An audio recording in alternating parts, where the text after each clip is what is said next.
গোপীনাথপুর গ্রামের ছেলে দীপঙ্কর তার পাশের গ্রামের মেয়ে সঙ্গীতা দুজনের প্রেমে পড়ে। সঙ্গীতাদের অবস্থা বেশ ভালো হলেও দীপঙ্করের অবস্থা সেই রকম নয়। দিন আনে দিন খায়। তাই এই প্রেমে সঙ্গীতাদের বাড়ি থেকে ঘোর আপত্তি। তাই তারা ঠিক করল পালিয়ে গিয়ে বিয়ে করবে। ভাবাও যা কাজও তাই। তারা দুজনে বাড়ির অমতে মন্দিরে গিয়ে বিয়ে করল।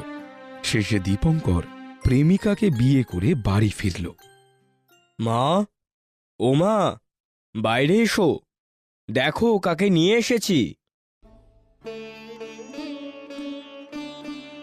এ এ কি করেছিস বাপ আমার? কেন মা,